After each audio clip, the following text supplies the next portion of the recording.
ကိုပိုင် own brand ထုတ်မှာလားဒါမှမဟုတ် supplier စီကပဲပစ္စည်းတွေယူရောင်းမလားအားလုံးပဲမင်္ဂလာပါတက္ကရီယာမှာကြိုဆိုပါတယ်ကျွန်တော်ကတော့တက္ကရီယာမှာကိုဆိုင်ဖြစ်ပါတယ်ကိုပိုင်စီးပွားရေးတစ်ခုစတင်မှုစဉ်းစားလိုက်တဲ့အခါမှာကိုတိုင်း brand အသစ်ထုတ်မလားဒါမှမဟုတ်တခြားလူထုတ်ပြီးသားနာမည်ကြီးပစ္စည်းတွေကိုပြန်ရောင်းမလားဆိုပြီးဝေဖန်မရဖြစ်နေဘူးပါသလားဒီနှစ်ခုဟာစီးပွားရေးလုပ်ငန်းလုပ်တဲ့နေရာမှာလုံးဝကိုကွဲပြားတဲ့ game plan တွေရှိတယ်ကစားကွက်တွေရှိတယ်တစ်ခုကကိုတိုင်းမျိုးစိတ်ချပြီးတစ်ပင်စိုက်ပျိုးရသလိုမျိုးဖြစ်ပြီးတော့နောက်တစ်ခုကတခြားလူစိုက်ထားတဲ့အသီးကိုပို့ပြီးဈေးမှာပြန်သွားရောင်းတာနဲ့တူပါတယ်ဒီနေ့ဗီဒီယိုမှာတော့ဒီလမ်းကြောင်းနှစ်ခုရဲ့ကွာခြားချက်တွေအားနည်းချက်အားသာချက်တွေနဲ့မိတ်ဆွေအနေနဲ့ဘယ်အရာကနေစတင်တင်လဲဆိုတာကိုရှင်းရှင်းလင်းလင်းပြောပြပေးသွားပါမယ်ပထမဆုံးအနေနဲ့သူများပစ္စည်းကိုယူရောင်းတဲ့လမ်းကြောင်းတနည်းအားဖြင့် supplier စီကနေ reselling အကြောင်းကိုပြောကြည့်ရအောင်ဥပမာတန်ကောက်ဒါမှမဟုတ် local brand အဲ့မှမဟုတ်ပဲတရုတ်ပြည်ကနေအင်ဂျီတွေအထည်လိုက်ဘူဆေးဖောက်လာပြီး Facebook မှာပြန်ရောင်းတာမျိုးအဲ့လိုမှမဟုတ်ပဲနာမည်ကြီးအလားကုန်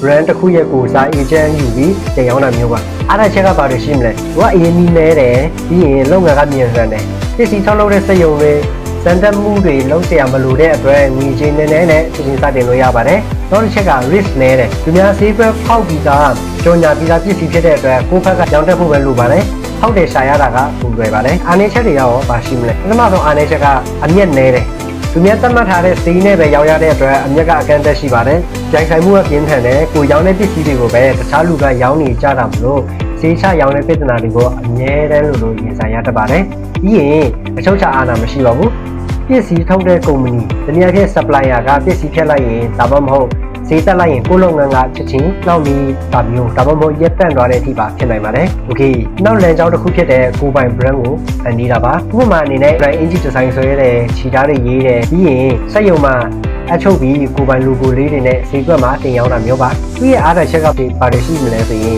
ရေရှည်ပိုင်ဆိုင်မှုလို့ခေါ်တဲ့ brand asset ရှိတာပါ။မိတ်ဆွေကသူများ brand ကိုနာမည်ကြီးအောင်လုပ်ပေးနေတာမဟုတ်ပဲကိုယ့်ရဲ့ကိုယ်ပိုင် empire ကြီးကိုတည်ဆောက်နေတာပါ brand နာမည်ရသွားတဲ့အဲ့ဒီနာမည်နဲ့တန်ဖိုးအရင်ကြီးသွားပါပြီနောက်တစ်ချက်ကအမျက်အရင်ကြီးမားတယ်ဓာတ်ခံပွဲစားတွေမရှိတော့တဲ့အတွက်ထုတ်လုံးမှုစရိတ်ကလွယ်ရင်တနာကိုယ့်ရဲ့အတည်အမျက်ကြီးပါပဲ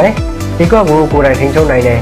တိုင်ဖက်တွေကကိုယ့်ရဲ့စီးတဲ့ design စီးတဲ့ quality ကိုလွယ်လွယ်နဲ့လိုက်ပြီးပါလို့မရပါဘူးအဲ့ဒါဆိုရင် own brand အနေနဲ့အားနည်းချက်တွေကရောဘာတွေရှိမလဲအရင်နည်းနဲ့အချိန်တွေရမ်းလိုပါတယ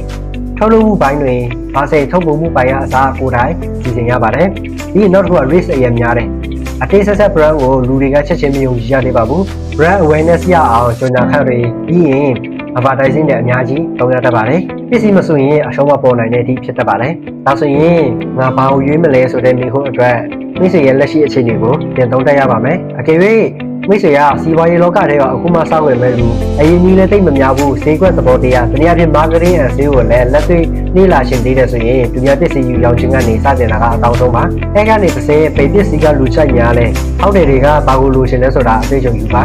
တကယ်လို့အစ်မှာအတွေ့အကြုံလည်းရှိနေပြီငွေကြေးအရင်ကြီးကလည်းလုံလောက်တယ်ပြီးတော့တခြားလူတွေနဲ့မတူထူခြားတဲ့စိတ်ကူတနည်းအားဖြင့် unique idea တွေလည်းရှိတယ်ဆိုရင်ကိုယ်ပိုင် brand ကိုရဲရဲဝဲစတင်ဖို့အတွက်အကြံပေးပါတယ်စီးပွားရေးသမားတော်များများဟာအောက်ခြေ reseller ဘဝကနေဒီကွက်ကိုနားလဲအောင်အရင်လေးလာပြီးမှနောက်ပိုင်းကိုယ်ပိုင် brand တွေထုတ်ပြီးအောင်မြင်သွားတတ်ကြတာအများကြီးရှိပါတယ်အနည်းဆုံးအနေနဲ့ပြောရမယ်ဆိုရင်ဘယ်လမ်းကြောင်းကမားတဲ့ manage ဆိုတာရှိပါဘူးကိုယ့်ရဲ့အရင်နည်းအတွေ့အကြုံနဲ့ကိုယူနိုင်တဲ့ risk အပေါ်မူတည်ပြီးရွေးချယ်ရတာဖြစ်ပါတယ်ဒီများပစ္စည်းယူရောင်းတာကရေတိုငွေရတာလွယ်ပေမဲ့ကိုယ်ပိုင် brand တိစောက်တာကရေရှည်မှာပုံပြီးခိုင်မာတဲ့ခဏကြိုရမှုကိုပြီးဆုံးနိုင်ပါတယ်အရေးကြီးဆုံးကဘယ်လမ်းကိုပဲရွေးနောက်မဆုတ်ပဲဆွေရှိရှိကြိုးစားဖို့ပါပဲဒီဗီဒီယိုလေးကစီးပွားရေးလမ်းစာတစ်ခုရစေလိမ့်မယ်လို့ကျွန်တော်မျှော်လင့်ပါတယ်အဆုံးထိကြည့်ပေးတဲ့အတွက်လည်းကျေးဇူးအများကြီးတင်ပါတယ်နောက်ဗီဒီယိုမှာပြန်ပြီးတွေ့ဆုံကြပါမယ်ဒါနဲ့ဒီလမ်းကြောင်းတစ်ခုကိုရှင်းပြတဲ့အခါမှာမိတ်ဆွေအနေနဲ့ရောလက်ရှိမှာပယ်လမ်းကြောင်းကနေစတင်မှုအတွက်ပိုအားတန်နေတာလဲကိုပိုင် brand လားဒါမှမဟုတ်ကိုစလဲယူပြီးအရင်ရောင်းကြည့်မှာလားဒီမှာမှဝင်ရောက်ဆွေးနွေးကြလို့ရပါတယ်